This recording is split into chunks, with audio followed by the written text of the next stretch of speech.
Entonces, en el ser humano, creer, sí, creer de verdad, por una serie de mecanismos apasionantes, sí crea. Porque la imaginación es la cualidad más espiritual del ser humano y es capaz de manifestar cosas que no se han manifestado. Que la posición de víctima, no importa lo compleja que sean las circunstancias, la posición de víctima no colabora en nada a la mejora de nuestras circunstancias. Eso es el número uno. Número dos, que creáis profundamente en que el ser humano tiene la capacidad, si se lo cree de verdad, de crear una nueva realidad. Tú solo puedes ver que alguien se lo cree de verdad en base a cómo vive, no en base a lo que dice. El cura de un pueblo organizó una cosa con todo el pueblo para pedir que lloviera porque se estaban arruinando todos los cultivos. Y dijo, he pedido que mañana llueva. Vamos a ir todos a la explanada a rezar para que suceda. Fueron a la explanada y solamente uno llevaba paraguas. Este es el que se lo creía. Tendrás que creer en ti en base a lo que quieres crear. Y si tú crees que puedes, tú crearás la posibilidad de poder. Si crees que estás indefenso ante esta situación, crearás la imposibilidad de hacerlo.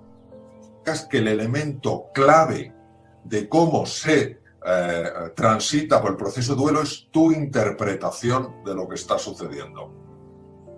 La interpretación en el ser humano tiene una capacidad tan brutal para generar realidad que es difícil de creer. Entonces, tu interpretación es así. Por ejemplo, yo soy una persona, os hablo en confianza y os hablo como amigos, yo soy una persona que doy muchísimo valor a la dimensión espiritual de la existencia. Entonces, yo no concibo, al menos intelectualmente, un universo, una vida, un Dios que quiera dañar al ser humano, que quiera fastidiarle la existencia. Entonces, a mí, por lo menos conceptualmente, luego el tema, la verdad la dirá mi cuerpo, no la dirá mi intelecto, conceptualmente yo no me enfado, ni me pongo triste, ni tengo miedo, porque si el universo me manda esta prueba en su infinita sabiduría, que es como yo, Mario, lo contemplo, hay una lección que yo tengo que aprender de esto. Que yo no quisiera aprenderla, porque no me apetece nada, pero tengo que aprenderla para la evolución que yo necesito tener como ser humano. Entonces me es más fácil transitar, evolucionar hacia la aceptación. Si yo creo que vivo en un universo hostil, lo más fácil es que entre en procesos de ira, en procesos de miedo o en procesos de tristeza y me estanque ahí. El tema no es pasar por ahí, el tema es quedarse atrapado ahí. Dijo, el cuerpo lleva la cuenta. Tú sabrás la verdad observando tu cuerpo. Sabrás la verdad. Si tú estás sereno, si ves que tu posición es una posición, pues oye, como las personas que están haciendo frente a una situación compleja, como estáis haciendo cada 2x3, como están haciendo cada 2x3, pero te ves en una posición sólido, en una posición estable, etcétera, etcétera. Consultas tu cuerpo y no ves una tensión, no ves un agarrotamiento, no ves una irritabilidad contenida, no ves un nudo en el estómago, en líneas generales, es que realmente has aceptado. Porque como muy bien has comentado, uno puede aceptar superficialmente, pero autoengañarse pensando que ha aceptado completamente. Y la única manera de saberlo, en mi experiencia, es el cuerpo. El cuerpo jamás miente. ¿Por qué? Porque el cuerpo es el inconsciente y lo que sucede en el inconsciente está pasando en tu cuerpo. Y eso lo que no puede uno es negarlo. Ahora, una vez que uno reconoce, mira, yo pensaba que estaba aceptando, sin embargo, noto que tengo este nudo en el estómago. Oye, yo no sabía lo que era. Pues ese nudo en el estómago se llama miedo. O mira, noto esta cosa en el pecho que me cuesta a veces hasta, no respirar, pero sí un poco como que lo notas. Pues eso a lo mejor puede ser ira. O noto la cabeza. Pero en lugar de enfadarte y decir, vaya, me están autoengañando, reconocer que como seres humanos todos ofrecemos una variedad de grises y todos tenemos un punto de aceptación, un punto de miedo, un punto de tristeza y un punto de ira. ¿De qué se trata? Pues de que cada vez el color blanco que correspondería, digamos, a la aceptación, sea más abundante en esa mezcla de grises que el color negro, que es la ira, o que el color gris intensísimo, que es la tristeza o el miedo. Y reconocer ese poliedro que somos es fundamental, porque cuando lo reconoces empiezas a avanzar de forma natural hacia el blanco como aceptación. Bienvenido al webinar de Vistage España para los miembros y chairs de Vistage en España y hoy también los de Vistage Portugal. Hoy tenemos el privilegio de tener con nosotros Mario Alonso Puig. Mario Alonso fue el ponente en junio del año pasado en nuestra reunión anual de todos los miembros de Vistage y he pedido que profundizamos aún más en los temas que hablamos hace el junio del año pasado. Mario tiene una presentación que va a durar unos 15-20 minutos, pero vamos a interrumpir y yo voy a vigilar el chat, las manos. Si tienes algo que decir, señala. Voy a tener todos en mute, pero cuando te paso la palabra, quitas mute, haces la pregunta y vamos a aprender mucho sobre fortaleza emocional en medio de la tempestad. Con esto voy a pasar la palabra a Mario Alonso Puig. Hola, buenas tardes. ¿Me oís todos? Hacemos un signo. Bueno, lo primero que quiero deciros es que me hace mucha ilusión el reencuentro porque tengo un gran recuerdo de la vez que estuvimos en el Círculo Ecuestre en Barcelona. Y que me hace ilusión que de alguna manera juntos exploremos un campo que es de gran complejidad y que por supuesto no soy yo la persona que tiene las respuestas, tengo algunas formas de responder, pero obviamente no es ni la respuesta definitiva ni tiene por qué ser la mejor. Y precisamente como hicimos en el Círculo Ecuestre, que sea un poco ese diálogo facilitado por Connor, lo que nos ayude a todos a sacar cosas que estén bien aterrizadas, que sean prácticas, que sean sencillas, pero que no sean simples. Hoy pretender dar respuestas simples a un mundo de tal complejidad es algo absolutamente ilusorio y carece de todo sentido. Ahora, buscar cosas que puedan ser sencillas y prácticas en este mundo, yo creo que sí. Vamos a ver. Vosotros sois personas que, por supuesto, a nivel individual, tenéis vuestras necesidades, tenéis vuestras inquietudes, estáis ahora mismo pues, con vuestras familias, con vuestros seres queridos en un espacio limitado, es igual si es más o menos grande, es un espacio limitado y sobre todo habéis sentido y estáis sintiendo lo que es el no poder hacer un uso de la libertad, en este caso por dos motivos, uno por tema de puramente legal y en segundo lugar por un tema de responsabilidad. Y estáis con vuestras parejas, con vuestros hijos, con vuestros seres queridos y estaréis notando pues, movimientos emocionales, movimientos afectivos en ellos y en vosotros mismos. Vuestra responsabilidad no se queda solo ahí como personas claves en vuestro núcleo familiar. También tenéis una gran responsabilidad en lo que tiene que ver con la gente que trabaja en vuestras empresas. Y hablando con Connor sobre la mejor manera en la que podríamos serviros bien, hemos estado comentando que lo que a mí me gustaría es mostraros una especie de mapa para que entendáis algo que es de las cosas, por lo menos, más complejas que yo me he encontrado nunca, que es entender los mapas con los que opera la mente humana. Y que al fin y al cabo están afectando no solo a nuestro sentir, no solo a nuestra biología, es decir, a nuestra fisiología, a nuestra forma de responder, en este caso a una enfermedad concreta, sino que además tiene un impacto absolutamente directo en los resultados. Como decía el gran Alfred Korzybski, el gran creador de la lingüística aplicada y luego adaptado por la PNL, pero originalmente no es de la PNL, decía el mapa no es el territorio, es decir, nosotros vamos a ver un mapa que nos va a orientar para manejarnos en un territorio. Lo que no podemos es ser tan arrogantes, tan prepotentes de pensar que ese mapa ya te dice perfectamente cómo navegar por el territorio. Ahora bien, no tener un mapa en una situación de semejante incertidumbre genera un nivel de ansiedad brutal. Tener un mapa en una situación de incertidumbre como la actual reduce tu nivel de incertidumbre y permite que recursos naturales que tienes los puedas poner en marcha. Como ya veremos, los niveles de ansiedad muy elevados bloquean por completo la capacidad del cerebro humano de pensar con claridad, no importa lo inteligente que seas o los másters que tengas en tu haber. Y por eso nosotros tenemos que entender ciertas cosas importantes del mapa.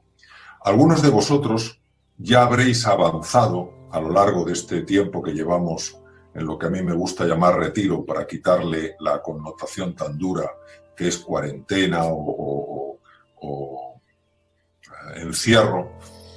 Algunos habréis pasado por varias de estas fases, pero a lo mejor personas en vuestras empresas o personas en vuestra familia siguen atrapados ahí y a lo mejor no sabéis muy bien qué es lo que está pasando. Bueno, el mapa que voy a presentaros y que tendrá resonancia sin duda en algunos puntos con lo que vimos juntos en Barcelona, el mapa lo que pretende es daros claridad, daros referencias para saber más fácil qué es lo que podemos hacer, teniendo en cuenta que cada uno está en su contexto único y diferencial y las respuestas de uno no sirven para todos.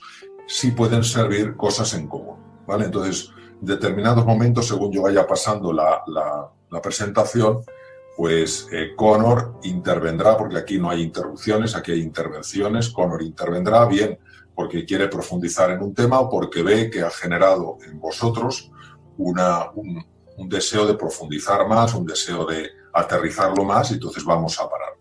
Como tenemos hasta las 5 en punto, nuestro objetivo no es recorrer toda la presentación, aunque solo tenga unas poquitas diapositivas. Nuestro objetivo es que la presentación nos ayude para bucear en temas que sea para todos de interés, ¿vale? Y como comentaba antes, esto es un proceso de encuentro entre vuestros recursos, vuestras capacidades y las mías, para que juntos vayamos viendo qué podemos hacer. Bien, aquí veis en la transparencia una situación. Yo cuando vi este póster, que me lo compré hace bastantes años, me impactó muchísimo porque verdaderamente la brutalidad del oleaje no te puede dejar indiferente aunque sea una fotografía. De alguna manera te sacude por dentro. Y, sin embargo, lo que más me impactó fue la tranquilidad de ese señor, de ese guardia del faro, que ni siquiera el ruido ensordecedor que tienen que hacer esas olas golpeando contra el faro parece que le perturba. Y el faro representa pues dos elementos. Representa, por una parte, una guía. Vosotros sabéis que los faros han ayudado muchísimo en la navegación para que no golpeen con rocas, con lo que sea, etcétera. Pero es que, además de eso, el faro aquí muestra una gran solidez. Bueno, queridos, nosotros estamos en un momento en el que hemos tocado lo que al ser humano no le gusta nunca tocar, jamás, su fragilidad. Anda que no nos enfadamos cuando un día nos levantamos, nos duele un dedo del pie, no sabemos por qué y no podemos andar. Y decimos, ¿cómo es posible que un puñetero dedo del pie me tenga a mí, que estoy tan ocupado y tengo tantas capacidades, tan limitado? Bueno, pues esta situación del COVID-19 ha hecho que el mundo toque brutalmente su extraordinaria fragilidad. Un virus absolutamente diminuto está generando algo a nivel mundial que jamás hubiéramos imaginado que era posible. Bueno, nosotros lo que vamos a buscar juntos es dónde está esa posibilidad de mantenernos sólidos, no ya solo ahora, que es, obviamente, estamos en medio de la tempestad, sino cuando la tempestad vaya pasando y nos encontremos con que el mundo que ha quedado no es el mundo que dejamos. Yo cuando escucho a personas decir, cuando volvamos como estábamos, no vamos a volver como estábamos, no vamos a volver, pero no vamos a volver porque esto ya ha sido estudiado, los grandes cambios que hay en los sistemas. Cuando hay grandes cambios en los sistemas, grandes impactos en los sistemas, pasan dos cosas. La primera es que el sistema se destruye, no lo soporta, o el sistema evoluciona a un nivel superior. Cuando el sistema se destruye es cuando ya entramos, imaginaros, en conflictos, no ya en la lucha contra un virus, sino en luchas contra nosotros mismos, ¿vale? Entonces el propio sistema se destruye. o subimos a un nivel más alto de sofisticación. Es decir, incorporamos ciertos elementos y lo que resulta es una sociedad mejor que la que había. Porque no nos olvidemos de lo siguiente, queridos. La sociedad de la que venimos tenía muchas cosas buenas, pero anda que no tenía cosas mejorables, ¿eh? En España, solo en España, 1 de cada 4 personas está en tratamiento con ansiolíticos y antidepresivos, según me dijo una fabulosa psiquiatra con la que coincido en algunos eventos. Esto es una barbaridad. La violencia sigue existiendo, el egoísmo, etcétera, etcétera. Entonces, tal vez podamos abrigar la ilusión, la esperanza, la posibilidad de que de estas cenizas, de este dolor, de esta pérdida en el tener, salga una mejora en el ser, que el ser humano salga reforzado. Bien. A ver. Espera que no me está pasando la... A ver.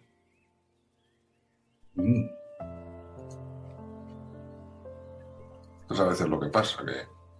Ahora, vale.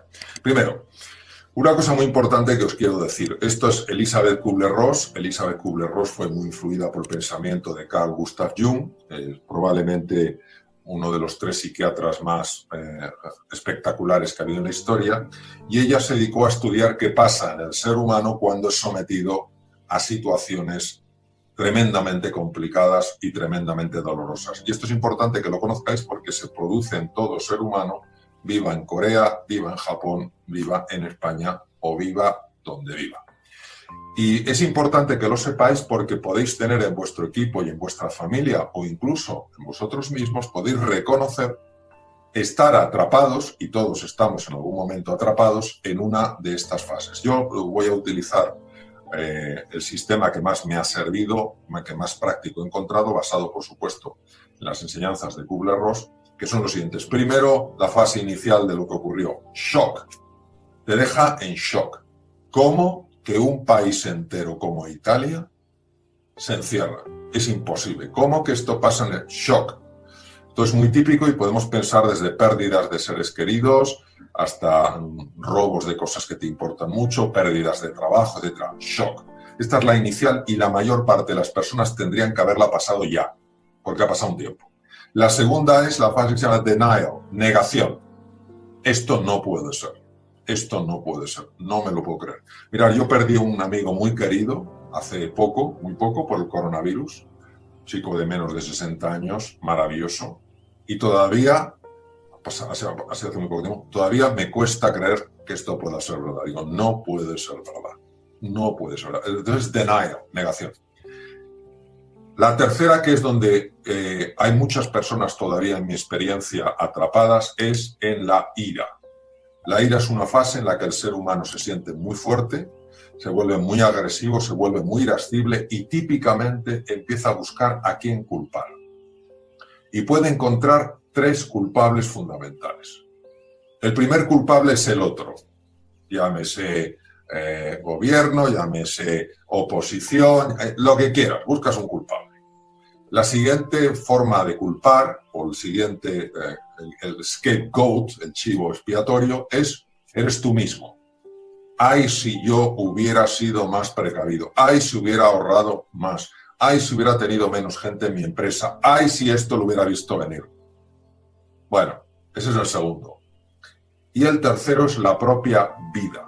Hay personas que se enfrentan a la vida, llamémosle la vida, llamémosle universo, llamémosle Dios, llamémosle como queramos, diciendo cómo es posible que la vida sea tan injusta y se esté llevando a tantas buenas personas y generando tanto sufrimiento. Bien, esta es una fase en la que muchas personas se pueden quedar atrapadas años, años y años.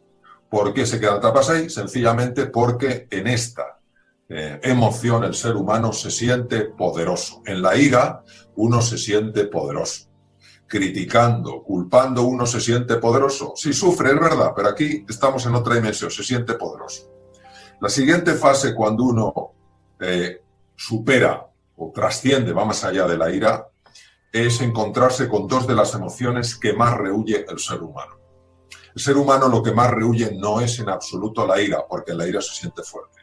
El ser humano rehúye intensísimamente 2 emociones, el miedo y la tristeza. Porque en el miedo y la tristeza toca la hondura de la fragilidad. Toca la hondura de sentirse solo, sola, perdido en medio de una situación que no controla. Cuando se ha pasado por estas fases, y que es muy impactante verlas pasar, y las hemos pasado, yo he pasado por, lógicamente, mis propios procesos de duelo, y los pasaré, viene la siguiente fase en la que el ser humano empieza a aceptar la realidad tal cual es. Es decir, asume que está en un nuevo mundo, que está en un cambio de mundo y que en ese cambio de mundo tiene que renacer, tiene que reinventarse, tiene que volver a respirar, ¿vale? Eso es un poco lo primero que quería deciros. Bien, Mario Alonso, ahora tengo una encuesta que voy a lanzar. Primero, me gustaría confirmar que todos sabéis suficiente de estas 5 etapas para poder identificar los síntomas y reconocer dónde estás tú y dónde están las personas a tu alrededor. Si alguien tiene una pregunta, o levanta la mano, o hace un gesto, o mete por el chat. ¿Alguna pregunta sobre las etapas y cómo reconocerles en ti mismo o en las personas, los seres queridos a tu alrededor? Bien, veo gente que han captado. Voy a lanzar esta encuesta. En vuestras pantallas ahora debe aparecer Stages of Grief. Primero, ¿dónde estás tú? Shock, denial, anger, fear, sadness o aceptar. Y las personas a tu alrededor, ¿dónde están? Shock, denial, anger, fear, acceptance. Veo votación ya entrando. Quedan 20 segundos para responder. Y Mario Alonso, veo que has explicado muy bien porque la gente está viendo dónde están. Quedan 6 personas para responder. Y voy a cerrar esta encuesta. Y debe aparecer los resultados en vuestras pantallas. Mario, vemos que los CEOs, los chairs de Vistage, la gran mayoría, tras 5 o 6 semanas, estamos en modo acceptance, pero los seres queridos, los equipos, las personas a nuestro alrededor están un poco atrás en este proceso. Así quizás lo que hablamos, el enfoque es un poco cómo gestionar uno mismo, pero mucho más cómo ser un líder que realmente ayuda a otros en llegar a un estado mental, a un estado físico, un estado psicológico, que puedes ser creativo y ver los recursos y crear el futuro. Bien, lo primero que quiero deciros es que ser líder no es tener una posición determinada. Ser líder es una forma de ser y de estar en el mundo. Y el liderazgo, lo primero que tiene que hacer, uno de los rasgos del liderazgo es que ves antes que muchas otras personas.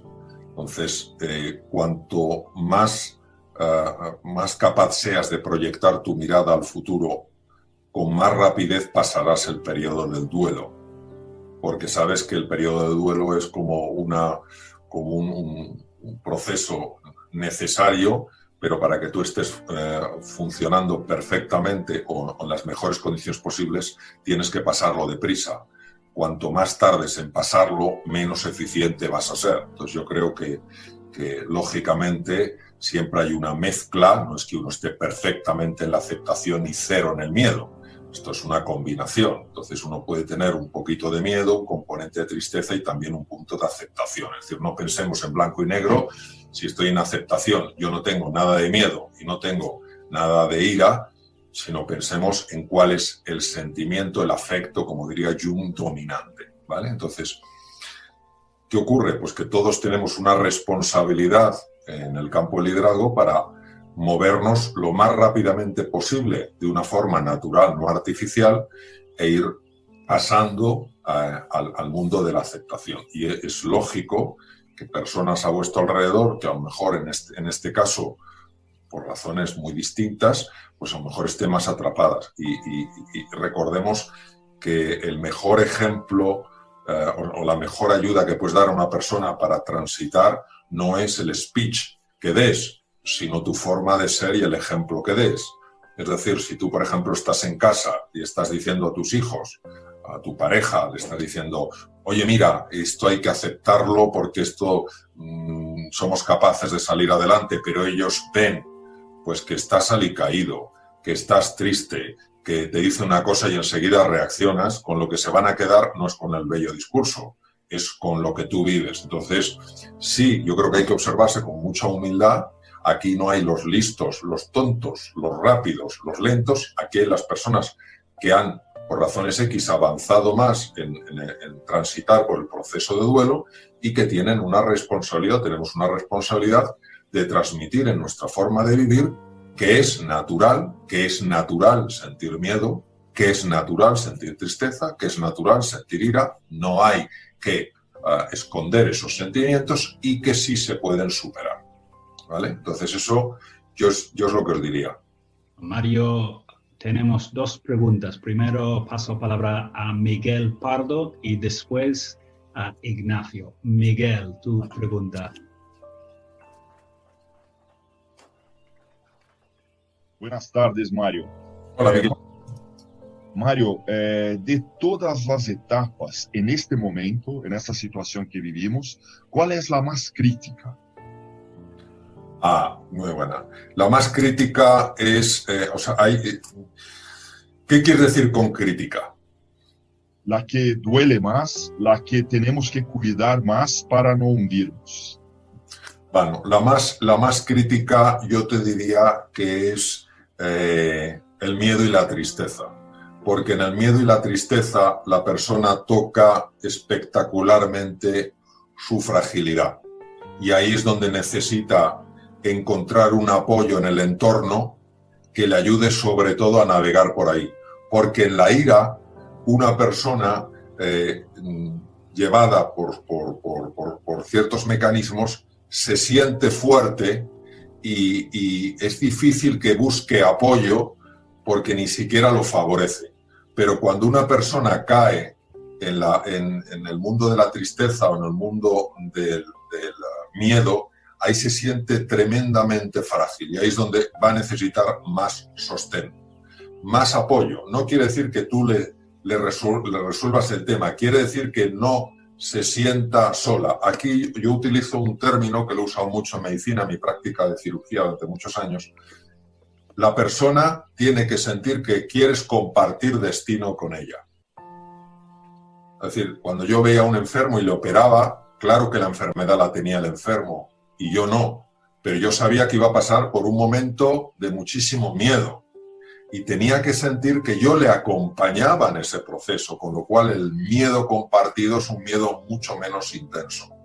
Entonces yo te diría que esa es la etapa más delicada porque es cuando el ser humano más apoyo necesita. Gracias. Bien. Ignacio. Sí, Mario, yo en vista de los resultados me pregunto hasta qué punto, porque como habrás visto todo el colectivo parece que estamos en la última etapa y ya vamos de salida y sin embargo aquellos que están cercanos a nosotros están en etapas anteriores o muy anteriores, ¿no? Sí. ¿Hasta qué punto no estamos nosotros viendo reflejado nuestra situación en los otros? Y aunque queramos autoconvencernos de que estamos mejor, realmente al ver a los otros estamos viéndonos a nosotros. Mira, eso también es una magnífica pregunta. Lo primero que yo te respondería, y obviamente es una apreciación muy limitada por mi parte, es que considero que a nivel general esto no se ha aceptado para nada. O sea, no se ha aceptado para nada. O sea, la mayor parte de las personas yo creo que han superado la fase de la negación, creo que hay pocas atrapadas ahí. El shock, por supuesto, ya se pasó, es una noticia habitual tristemente habitual la cantidad de fallecimientos que hay, la cantidad de personas infectadas. Es tristemente habitual ya oír hablar de ERTEs, de pérdidas. Hoy hablaban del mercado de las flores, pérdidas del 90%. O sea, nos duele, no nos desconcierta, no nos sorprende. Hemos visto el petróleo que ya solo el almacenarlo cuesta más que lo que cuesta el venderlo. Entonces, ¿qué ocurre? Que considero que a nivel social estamos todavía atrapados en la ira. De hecho, se ven muchísimo las críticas, los ataques de unos y otros, y luego fundamentalmente en el miedo a con qué nos vamos a encontrar. Eso es en cuanto a nivel social. Creo que hay muy pocas personas actualmente que estén aceptando. Y te voy a decir por qué. Porque cuando la emoción dominante es la aceptación, ocurren dos cosas que son fascinantes. Y lo digo porque lo he vivido, lo digo porque lo he visto y porque todos vosotros, sin excepción, habréis tenido esta experiencia. Tienes serenidad, tienes paz interior y empiezas a recuperar la alegría y la confianza. Porque en la aceptación tú asumes un nuevo mundo y también asumes tu capacidad de adaptarte y progresar en ese nuevo mundo. Por tanto, la expresión afectiva es radicalmente distinto a lo que estamos viendo. Sobre el otro tema que comentas, una de las cosas más reconocidas en el mundo del inconsciente es la tendencia a la proyección. Es decir, muchas veces proyectar en los demás lo que no queremos reconocer en nosotros. Entonces, nosotros quisiéramos ser personas que aceptamos y proyectamos en los demás la falta de aceptación. Y como muy bien has visto, esto puede ser un truco, es un sesgo inconsciente tremendamente importante, porque como no lo ves, no eres consciente de tu proyección. Es como la mosca que se está reflejando y que se está viendo en la pared, y la mosca no está en la pared, la mosca está en el proyector tuyo. ¿Sabes lo que te quiero decir? Sobre esto lo que te diría es, tenemos que tener mucha humildad y no juzgar a las otras personas. Es decir, evitar el juzgar. Sobre todo evitar un juego del ego muy pernicioso que es sentirse superior al otro. Mira, yo ya he aceptado y este desgraciado sigue resistiéndose. Mira, yo he aceptado y este tal cual. Porque eso es un juego terrible. Y entonces, en ese sentido, yo creo que es la humildad de decir, mira, yo tengo la sensación de que he aceptado, pero seguro que hay partes en mí que no. Y seguro que hay partes en mí que siguen con el miedo, siguen con la tristeza y siguen con la ira. ¿Cómo podemos saber eso? Mira, hay una frase que es espectacular, la dijo, ¿cómo se llama? Bueno, no me acuerdo el nombre, un psiquiatra, Bessel van der Kolk, holandés, dijo, el cuerpo lleva la cuenta. Tú sabrás la verdad observando tu cuerpo. Sabrás la verdad. Si tú estás sereno, si ves que tu posición es una posición, pues oye, como las personas que están haciendo frente a una situación compleja, como estáis haciendo cada 2x3, como estamos haciendo cada 2x3, pero te ves en una posición sólido, en una posición estable, etcétera, etcétera. Consultas tu cuerpo y no ves una tensión, no ves un agarrotamiento, no ves una irritabilidad contenida, no ves un nudo en el estómago, en líneas generales, es que realmente has aceptado. Porque como muy bien has comentado, uno puede aceptar superficialmente, pero autoengañarse pensando que ha aceptado completamente. Y la única manera de saberlo, en mi experiencia, es el cuerpo. El cuerpo jamás miente. ¿Por qué? Porque el cuerpo es el inconsciente y lo que sucede en el inconsciente está pasando en tu cuerpo. Y eso lo que no puede uno es negarlo. Ahora, una vez que uno reconoce, mira, yo pensaba que estaba aceptando, sin embargo, noto que tengo este nudo en el estómago. Oye, yo no sabía lo que era. Pues ese nudo en el estómago se llama miedo. O mira, noto esta cosa en el pecho que me cuesta a veces hasta, no respirar, pero sí un poco como que lo notas. Pues eso a lo mejor puede ser ira. O noto la cabeza. Pero en lugar de enfadarte y decir, vaya, me están autoengañando, reconocer que como seres humanos todos ofrecemos una variedad de grises. Y todos tenemos un punto de aceptación, un punto de miedo, un punto de tristeza y un punto de ira. ¿De qué se trata? Pues de que cada vez el color blanco que correspondería, digamos, a la aceptación sea más abundante en esa mezcla de grises que el color negro, que es la ira, o que el color gris intensísimo, que es la tristeza o el miedo. Y reconocer ese poliedro que somos es fundamental porque cuando lo reconoces empiezas a avanzar de forma natural hacia el blanco como aceptación. Bien, tenemos muchas preguntas. Voy a pedir 2 preguntas ahora y después, Mario, darte tiempo para hacer más contenido. Tenemos una pregunta de Alex Aranzábal y voy a pedir que Carlos Iones también comparte su pregunta. Vas a recibir 2 preguntas, responder a estos, más contenido y guardamos las preguntas para los últimos 15 minutos. Vale. Alex, tienes la palabra.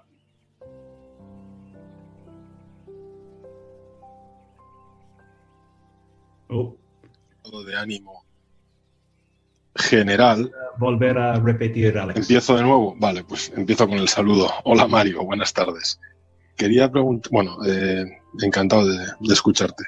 Quería consultarte si, según tu opinión, podemos hablar que una persona está en un estado de ánimo general, digamos el de la aceptación, el de la ira, o si en cada persona, en cada problema, puede estar en paralelo en diferentes situaciones. Es decir, yo puedo tener un tema con mi exmujer en el que estoy claramente en una situación de ira y al mismo tiempo con alguna cuestión personal mía en aceptación o con miedo, y si es posible tener, pues como el que tiene los platillos girando en el aire, tener cada platillo en un estadio distinto, y si a su vez se puede desprender que hay problemas que algunas personas resolverán y otros no, o si en general hay un estado que domina, digamos, a la persona y que le va a conducir a resolver todos sus problemas. Bueno, es muy buena pregunta también. Bien, y voy a pedir, Carlos, que lanzas también tu pregunta y confiamos en la capacidad de Mario Alonso de recordar 2 preguntas. Yo confío también en el papel que tengo delante. Que lo apunto. Vale, estupendo. No, oye, en alguno de los libros que he leído de usted hace mucho hincapié en la forma de actuar de cada uno basado en la genética, en el entorno y luego en la capacidad de cada uno de poder manejar eso siendo consciente de esos aspectos, ¿no? La epigenética famosa. Ahora con un entorno tan taxativo y tan, común para todos y tan violento, cambia un poco estos estados que ha comentado usted, esta secuencia de acontecimientos con un entorno tan fuerte y tan marcado para todos. Sí, vamos a ver. La primera contestación a la primera pregunta.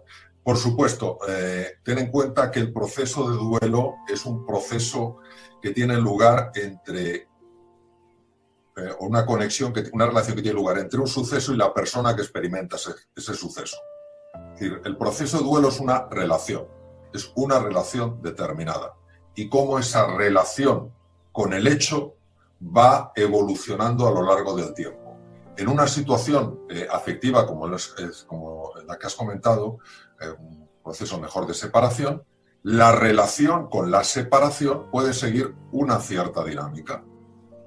Tú imagínate que en esa relación, pues tú hubieras percibido, o una persona determinada hubiera percibido lo que ha vivido como una mala fe por parte de la persona de la que se separa para amargarle la existencia.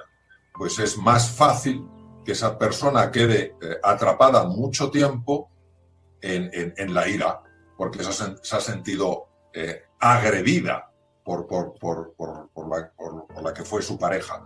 Mientras que en la relación con un virus, pues puedes tener un tipo de relación que no es de enfado contra el virus, porque no tiene sentido. Tú no le das a un virus, que además es una única molécula de RNA, no le das la capacidad de quererte dañar, pero sí puedes transcurrir más esa fase y estar en la fase del miedo o la tristeza. Ahora, si una medida que toma el gobierno tú consideras que es injusta, que es desproporcionada, que te está haciendo daño, ya tú, lógicamente, interpretas ese hecho de una forma diferente y tu relación cambia, y a lo mejor puedes entrar en denial, negación, y decir, ¿cómo es posible que no vean el daño que me están haciendo a mí y a un montón de empresarios? Eso es una cosa que puede pasar en el caso hipotético de que pueda ser la reacción de una persona.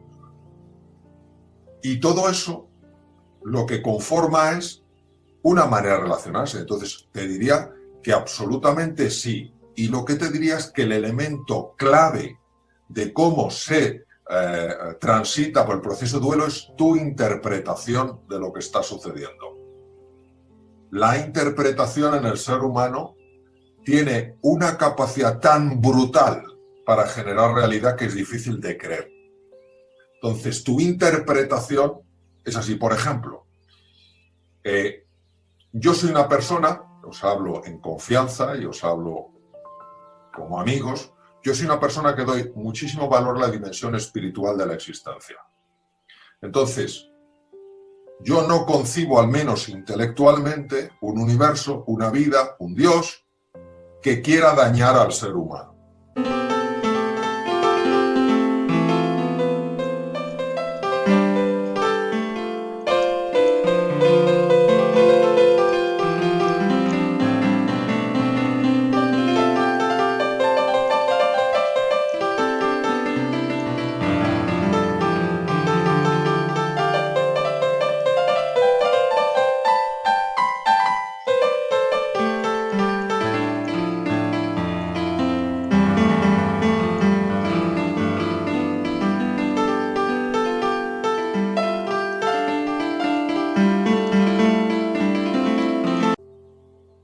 Que quiera fastidiarle la existencia. Entonces, a mí, por lo menos conceptualmente, luego el tema, la verdad la dirá mi cuerpo, no la dirá mi intelecto, conceptualmente yo no me enfado, ni me pongo triste, ni tengo miedo, porque si el universo me manda esta prueba en su infinita sabiduría, que es como yo, Mario, lo contemplo, hay una lección que yo tengo que aprender de esto. Que yo no quisiera aprenderla, porque no me apetece nada, pero tengo que aprenderla para la evolución que yo necesito tener como ser humano. Y entonces me es más fácil transitar, evolucionar hacia la aceptación. Si yo creo que vivo en un universo hostil, lo más fácil es que entre en procesos de ira, en procesos de miedo o en procesos de tristeza y me estanque ahí. El tema no es pasar por ahí, el tema es quedarse atrapado ahí. Eso es lo primero que te diría. Entonces, a la primera pregunta diría que sí, que naturalmente que sí. Y lo que te sugeriría, si me lo permites, son propuestas. Yo no soy quien para dar consejos y propuestas. Busca una interpretación que a ti te ayude a transitar rápidamente por el proceso del duelo. Porque si no buscas una interpretación que a ti te ayude, dado que el ser humano no conoce la realidad y solo sabe emitir juicios, y te quedas atrapado en la ira, te quedas atrapado en el miedo, te quedas atrapado en la tristeza, tú ahí no eres la persona, tú ni nadie, ni yo, ni nadie, vamos a ser las personas más capaces de generar prosperidad, de generar abundancia, de contribuir y de ser felices. Entonces yo lo que te sugeriría es, en una situación así, busca la interpretación que más te ayude. Es como el día pasado me entrevistaban para un periódico y me decían, ¿qué le parece este confinamiento? Y digo, yo prefiero llamarlo retiro. Me decían, pero ¿cómo retiro? Digo, vamos a ver, yo puedo llamarlo confinamiento. Si es confinamiento, algo me tiene atrapado, yo no puedo salir, pero no sé la causa. Si es cuarentena, estoy atrapado por un virus. Si es retiro, es como si yo lo hubiera elegido. Yo sé que no lo he elegido, yo sé que me tengo que quedar en casa, pero es que resulta que yo, si utilizo la palabra retiro, estoy mucho mejor que si utilizo confinamiento. ¿Por qué no lo voy a utilizar? ¿Por qué tengo que añadir más gasolina al fuego? No, hombre, el fuego ya está, pero voy a intentar que a mí me afecte lo mínimo, porque si yo estoy más tranquilo, estoy más sereno y pienso con más claridad, podré estar mejor. Si estoy pensando, estoy confinado, el propio lenguaje me va a atrapar. Y sobre la segunda pregunta, lo que dices es así, es decir, el elemento genético cada vez está contando menos en la investigación biológica reciente. Menos, salvo en algunas enfermedades muy, muy específicas. Y está contando menos porque un mismo gen puede formar cientos de proteínas diferentes. Porque la epigenética ha revolucionado nuestra comprensión de los genes. Entonces, ¿qué te diría yo? Que por supuesto el entorno cultural que generemos, claro que va a afectar a la expresión de esos genes. Naturalmente que sí. Y aquí es donde tenemos que tirar de algunos filósofos que han dicho cosas que son todavía muy vigentes, como por ejemplo Ortega y Gasset. No somos un participio, sino un gerundio. No estamos hechos del todo, sino que nos vamos haciendo. Entonces, en ese hacerse influyen varias cosas. Mira, la más importante es tu estado emocional. Esa es la más importante. Y tu estado emocional, claro que depende de las circunstancias y depende del entorno. Y te pongo un ejemplo, os pongo un ejemplo. ¿Os acordáis del atentado de las Torres Gemelas? Todos nos acordamos, y verdad que todos nos acordamos dónde estábamos, claro, porque es un hecho que no se olvida nunca. No sé si habéis oído hablar del síndrome de estrés postraumático. El síndrome de estrés postraumático se diagnosticó después de la guerra de Vietnam y eran personas, exmilitares, que iban por la calle, oían una taladradora que estaba levantando una acera, se tiraban al suelo y empezaban a temblar. ¿Por qué? Porque asociaban con las ametralladoras del ejército contrario. Bien. Pues lo que se observó es que la incidencia de síndrome de estrés postraumático después de las Torres Gemelas en personas que no habían estado directamente en contacto con el atentado o que habían experimentado pérdidas personales, dependió directamente del número de horas que estaban viendo la televisión. No sé si os acordáis que en aquella época a todas horas estaba poniendo el atentado, a todas horas, a todas horas. Por eso yo he recomendado en varias entrevistas que me han hecho que se vea la televisión lo justo para estar informado, lo justo. Entonces, ¿qué quiere decir? Que si en un entorno, Carlos, en tu pregunta, si en un entorno todo lo que empieza a hablarse es de naturaleza tóxica, de cuántos cadáveres, de cuánta cual, es que nos guste o no, por bien consciente llega. Y claro que afecta en la expresión genética, por supuesto que afecta. Si es que eso ya no es algo que podamos discutirlo. ¿Cómo afecta? Eso es un campo todavía abierto, pero que afecta, claro que afecta, sin ninguna duda.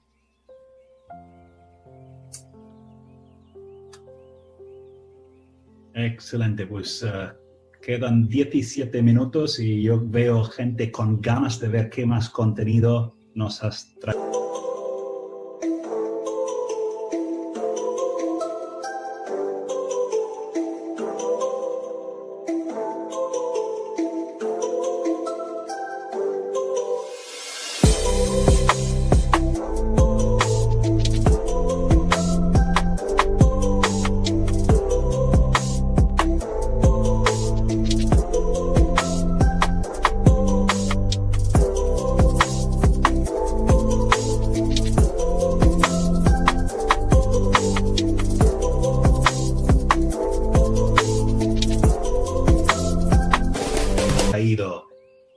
Bueno, vamos a ver si esto pasa. Vale. Mirad, lo siguiente que os quiero decir es la importancia de la aceptación frente a la resignación. La resignación da la apariencia de aceptación, pero es un resentimiento encubierto. Y es una de las preguntas que me habéis hecho al comienzo. Es decir, yo me llego incluso a creer que estoy aceptando y, sin embargo, por dentro me estoy resistiendo.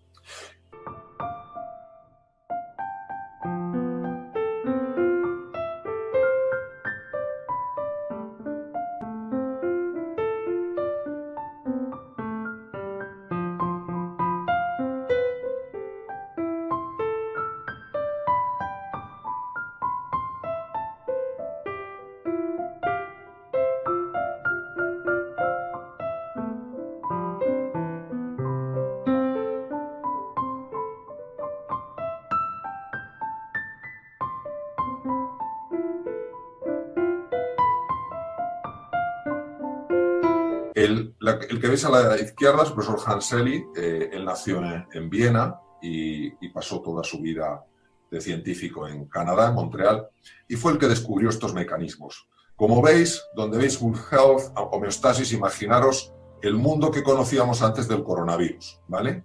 Alarm Stage, empieza a ver cosas en China, empezamos a preocuparnos, empieza a ver nuestro país hermano Italia, pues la gente en sus casas, empezamos a ver cosas y ya toca a España. Bien, ese es el estado de alarma. Bien, y lo que veis en color naranja es el estado de resistencia. El estado de resistencia es cuando uno no quiere aceptar que esta es una nueva realidad.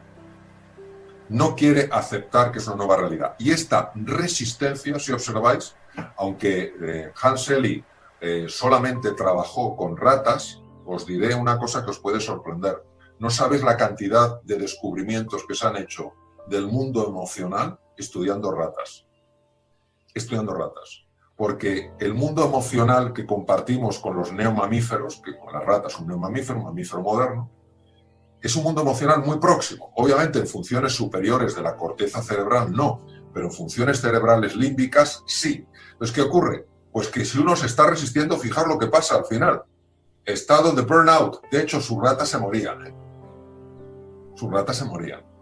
¿Y qué quiere decir? Que tiene un impacto muy grande en la salud y, como veremos luego, en el ser humano, en su funcionamiento mental. Por eso es tan importante acercarnos poquito a poco, sin sobreexigencia, sí con determinación, a esa fase de aceptación. Es decir, estamos ante un nuevo mundo. Pero atención, un nuevo mundo en el que necesariamente tenemos que posicionarnos que es un mundo de oportunidad, aunque todavía no la veamos ninguno. Mirad, cuando yo dejé cirugía hace ya 16 años y me lancé a esta loca aventura para algunos, dedicarme full time a escribir, a dar conferencias, yo os doy mi palabra de honor de que no tenía ni la más remota idea de lo que se iba a abrir. Pero lo que yo tenía era un vértigo enorme porque pensé que me podía pegar una castaña de tal calibre que no sabía ni cómo iba a poder sobrevivir económicamente. Con eso digo bastante. A mí me cuentan hace 16 años que se me iba a abrir el mundo que se me ha abierto y diría, ni harto de vino, si es imposible. Entonces, ¿qué quiero deciros? Que tenemos que posicionarnos para que sea más fácil aceptar que lo que aceptamos no es un bodrio, no es un desastre, porque entonces sería resignación. Que lo que aceptamos es un mundo de oportunidad, aunque todavía no lo podamos ver. Yo no lo podía ver. No lo podía ver. Ahora en retrospectiva es muy fácil, pero hacia adelante no lo ves. Entonces, si no, es que es muy difícil superar la fase de resistencia, ¿vale? Porque, claro, nosotros sabemos lo que estamos perdiendo. Eso está clarísimo. Las pérdidas que tenéis en vuestras empresas, las pérdidas económicas que estoy experimentando yo, las pérdidas de montón de cosas, si es que lo estás viendo ya. Lo ves con tus 5 sentidos. Ahora, el mundo por venir, eso no lo puedes ver. ¿Y qué pasa? Pues ya sabéis el refrán español, más vale malo conocido que bueno por conocer. Entonces te quedas atrapado ahí. Entonces por eso os diría que es muy importante pasar a esa fase de aceptación. ¿Cómo sabes que no estás en fase de aceptación? A nivel biológico, porque se ponen tres reacciones en marcha que fueron descubiertas por la persona que veis arriba, uno de los más grandes fisiólogos que ha existido en la historia, el profesor de Harvard, Walter Cannon, que él descubrió que hay una serie de reacciones típicas de la resistencia. Él es anterior a Selye, pero es muy complementario con Selye. La primera es el ataque. Te pones irritable, estás enfadado, ya hemos hablado antes de eso. Pues si tú notas eso, te estás resistiendo. No es para que te enfades, porque entonces lo empeoras, sino sencillamente para que lo contemples y digas, es parte de la normalidad, tengo que posicionarme poco a poco en una realidad nueva y en un mundo de oportunidad que yo empiezo a imaginarlo, aunque todo todavía no haya sucedido. No os olvidéis de una cosa clave. El ser humano tiene un poder para crear brutal a través de la imaginación. Entonces, primero tienes que desear intensamente algo, que es que este mundo sea un mundo de oportunidad para ti, aunque no lo veas. Segundo, tienes que imaginar eso que deseas, que es empezar incluso a replantearte un nuevo curso en tu vida, porque entonces crearás eso que imaginas. De verdad os lo digo, no son palabras para animar, son palabras profundamente vividas, profundamente sentidas y experimentadas. El ser humano es capaz de crear realidad, no es una víctima pasiva que tenga que aguantar la realidad que hay. Es capaz de co-crear su realidad. Entonces, la segunda es la huida, uno no quiere hablar de esto, no, a mí no me hablen ahora, no sé qué, buscas el aislamiento, y la tercera es el bloqueo. ¿Vale? Entonces, tenemos que ser conscientes de que personas en nuestros equipos, personas en nuestras familias están aquí. ¿Por qué os lo digo?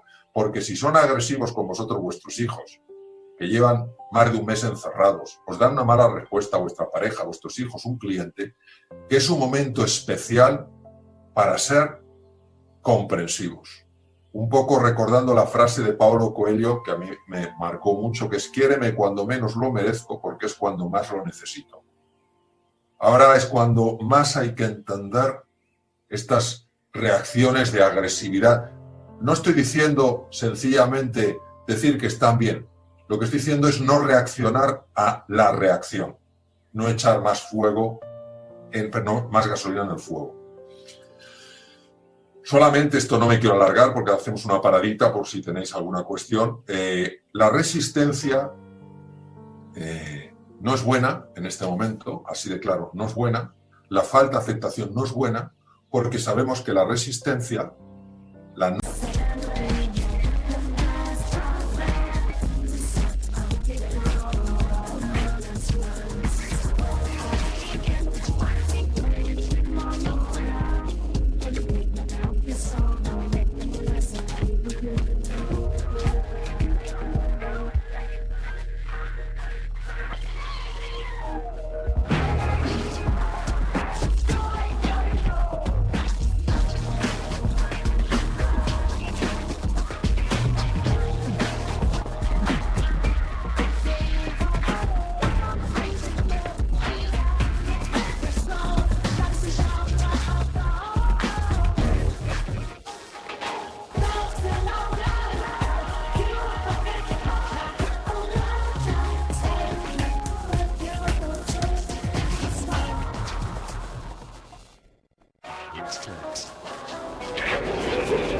aceptación, aunque sea resignación, que es una no aceptación encubierta, libera cortisol en la sangre.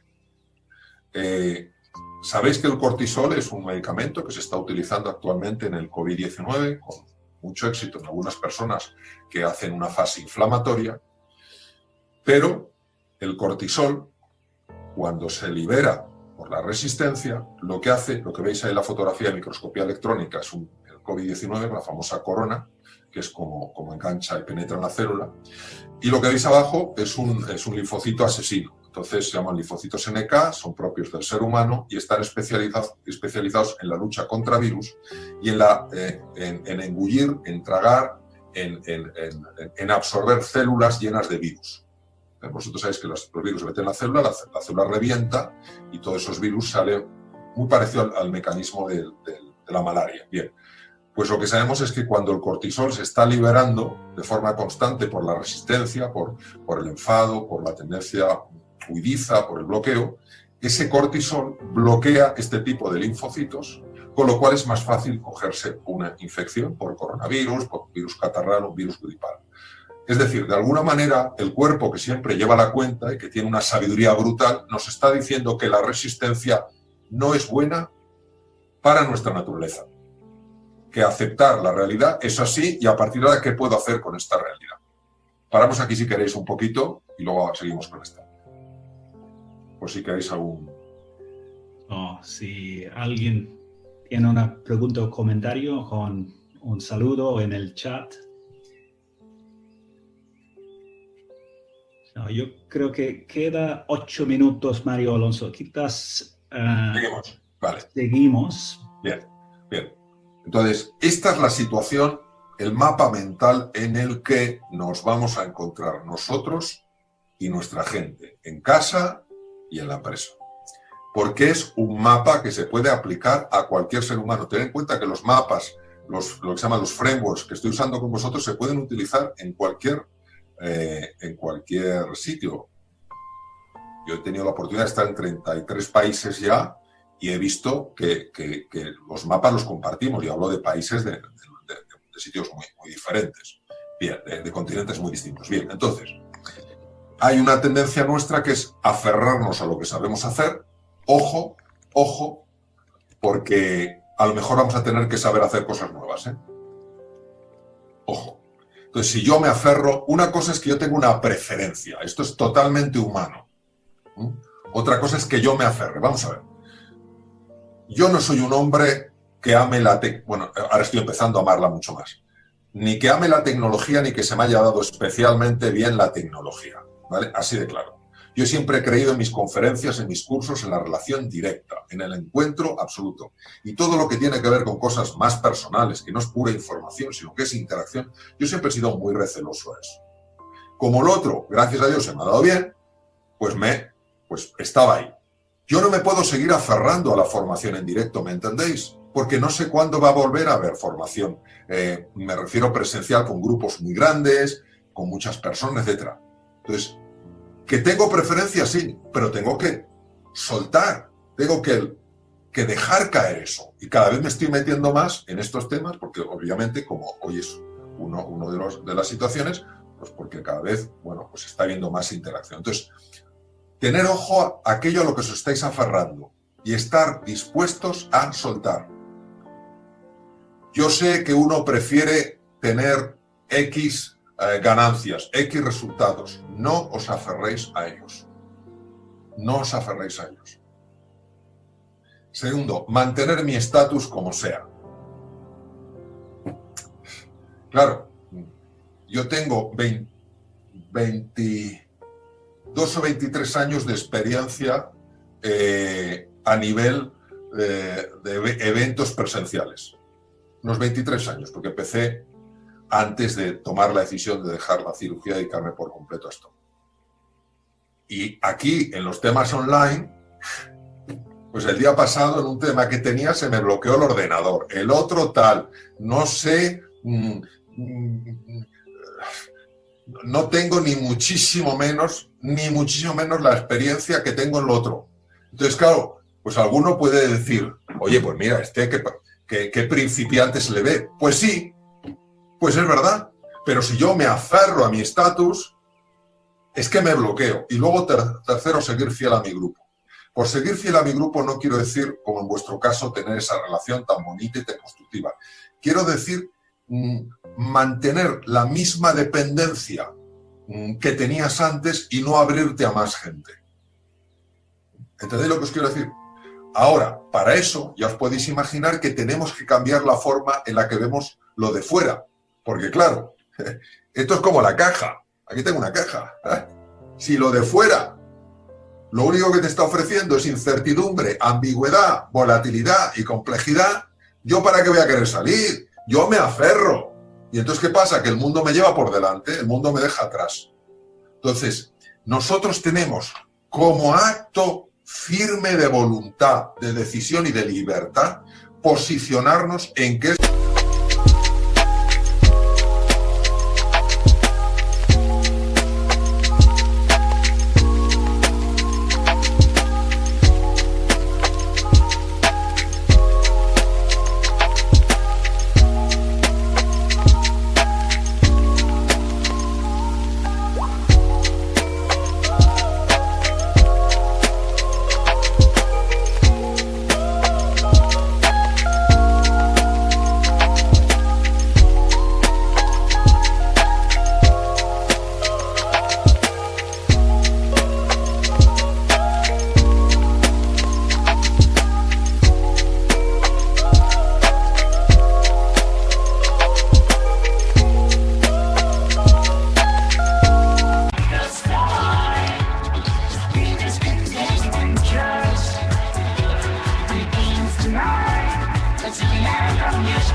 nos encontramos es incierto, ambiguo, volátil y complejo, también lo era antes, francamente, y que también hay un elemento de oportunidad, porque las personas que se posicionen ahí van a ser las únicas que lo vean.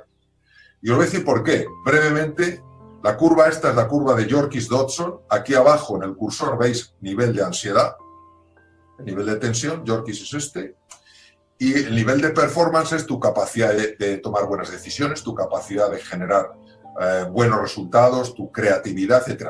Fijaros cómo con un determinado nivel de ansiedad, ¿me vais viendo el cursor? Con un determinado nivel de ansiedad, cuando va subiendo, fijaros cómo el performance baja. ¿Qué ocurre?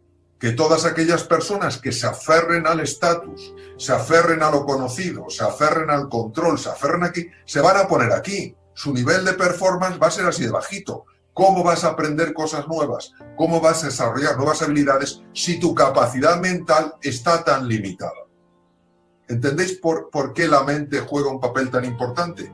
Y esto sabemos a nivel cerebral que cuando veis las cositas rojas estas, que son los núcleos amigdalinos del cerebro, cuando nosotros contemplamos este mundo nuevo, el mundo que está fuera de la caja, solamente en su dimensión incierto, ambiguo, complejo, etcétera, se activan esos detectores del miedo, del riesgo, y bloquean la parte anterior del encéfalo, que es la que necesitas para crear nuevos proyectos, para tener mejores resultados. ¿Qué ocurre? Que como la percepción es un fenómeno mental, ya puedes tener la oportunidad delante de los ojos que como estés en este lado de la curva, no la vas a ver. Solo verán las oportunidades los que tengan desconectado, al menos parcialmente, los centros del miedo y de la ira que están aquí. Porque esto afecta a la toma de decisiones, a la creatividad, a la atención y a la comprensión. Hacemos una paradita por si queréis hacer alguna... Absolutamente. Y Mario Alonso, soy consciente que tú tienes en 2 minutos otro webinar. Veo que hay mucho interés y has compartido muchas cosas. Quedan preguntas. Lo que yo voy a hacer es recoger las preguntas, pasarte y quizás juntos haremos un vídeo para compartir respondiendo a todas las preguntas que quedan sobre el tema.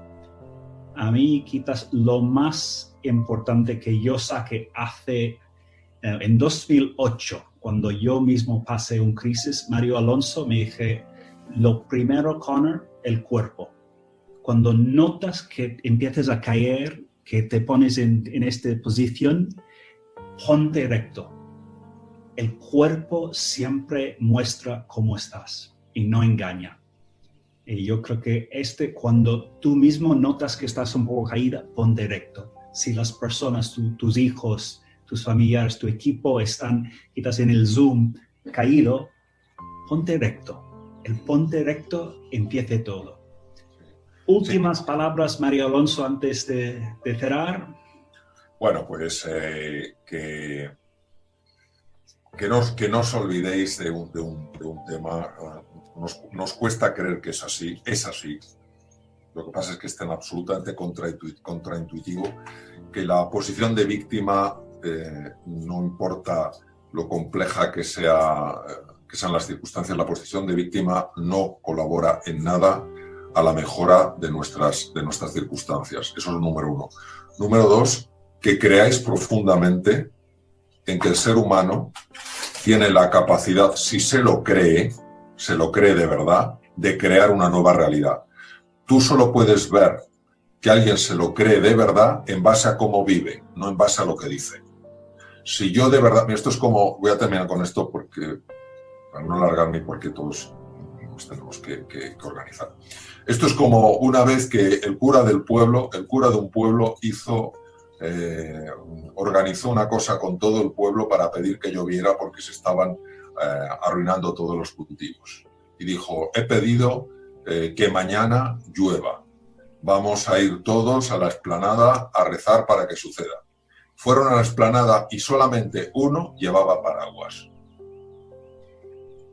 Este es el que se lo creía. El resto se lo quería creer, pero no se lo creía. Entonces, en el ser humano, creer de verdad, por una serie de mecanismos apasionantes, sí crea. Porque la imaginación es la cualidad más espiritual del ser humano y es capaz de manifestar cosas que no se han manifestado. Y esto te habla Goethe, te hablan montones te habla Michelangelo, te hablan montones de personas a lo largo de la historia de esta capacidad que tiene el ser humano. Pero tiene que creer que en su interior tiene la capacidad de crear. Entonces la pregunta es, tendrás que creer en ti en base a lo que quieres crear. Y si tú crees que puedes, tú crearás la posibilidad de poder. Si crees que estás indefenso ante esta situación, crearás la imposibilidad de hacerlo. Bueno, queridos. Fantástico. Pues, Mario Alonso, muchísimas gracias. Veo en el chat muchos mensajes de gracias. Ha sido un chute de energía positiva. Muchas gracias por esto. Todos podemos ser autores de nuestra vida. Nunca perdemos este poder. Con esto, muchas gracias a todos. Hemos tenido unas 39 personas conectadas hoy. Muchas gracias, Mario Alonso, y vamos a seguir contando contigo para los grupos Vistage aquí en España. Gracias. Saludos y que tengáis buena semana.